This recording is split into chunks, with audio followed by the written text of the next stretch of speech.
time to stop licking batteries, kids. Infamous is here.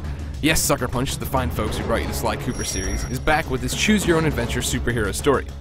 Here you'll play as Cole, a dude who used to be this everyday bike messenger until a package he was dropping off blew up in his hands and leveled a humongous portion of Empire City. When Cole comes out of his coma, the shit hits the fan. The government's quarantined the city, 3 gangs are executing people in the streets, and Cole has electrical superpowers. With Cole's newfound abilities to hover in the air, hurl electrical grenades, and call down lightning storms at will, it's up to you to find out what the hell has happened here and get out of town. With the juice in your veins, Empire City looks to you to set things right. Will you use Cole's powers for the greater good, or for your own selfish means? The choice is yours.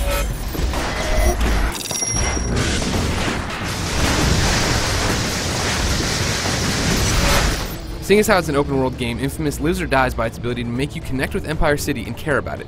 Luckily, Sucker Punch nails this. A huge part about that is the graphics and the look of the city.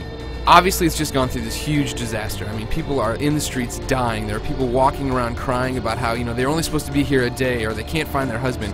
This is stuff that not only pulls at your heartstrings, but really puts you into the moment of what Cole's going through and what the city's going through. Of course, all this awesomeness comes with some kind of price. I mean, sometimes, yes, there is some pop-in now in the distance, because, obviously, there's no load times in this game. You're just playing straight through, so every now and again, yes, things pop up. And also, it does have a tendency to get a little bit framey when you'll be gliding on the train tracks or, going through something crazy. But none of them are these huge stumbling blocks or anything that should keep you away from playing. Of course, the eye candy isn't just left for the city. Cole is a beautiful character himself. Everything in Empire City is scalable, so when you run Cole at a wall, he's going to jump up, leap onto a ledge, hang by his fingertips, shimmy around with his legs, jump over to a pole. Of course, he can shoot from anything, so if a bad guy's coming at him, he's going to hang off the pole, put out his hand, blast him with lightning. His animations are top-notch. It would be a crime not to report that the movies in this game, the cutscenes, are all told in this graphic novel style that really looks great and presents the story in an awesome, interesting fashion. In addition to that, the sound really complements this game well. There are good effects for cars exploding, or people screaming, or people begging for their lives. Cole's a little too gravelly for my taste, but whatever, that was Sucker Punch's choice. And you have a musical score composed by Amon Tobin.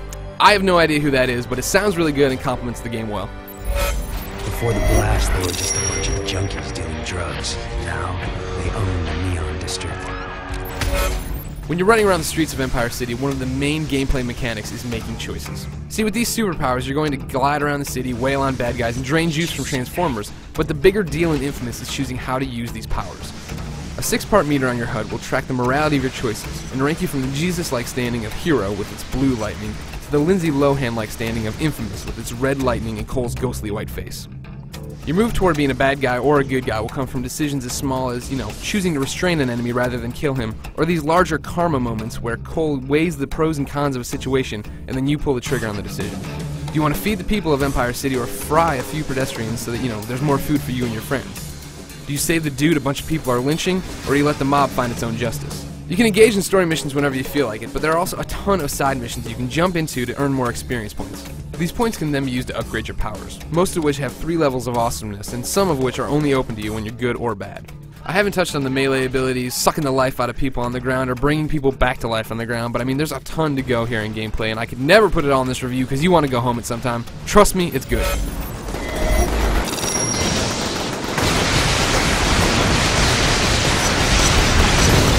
Infamous is great, and this video hasn't even scratched the surface of why. You can scale anything and everything in the city. Your choices drastically change how the city itself looks, and the third-person action is insane at parts.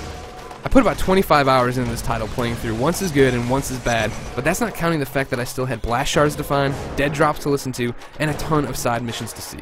Infamous is a comic book story through and through, so expect larger-than-life enemies, twists, and a lot of Batman-like moments as Cole watches over his city.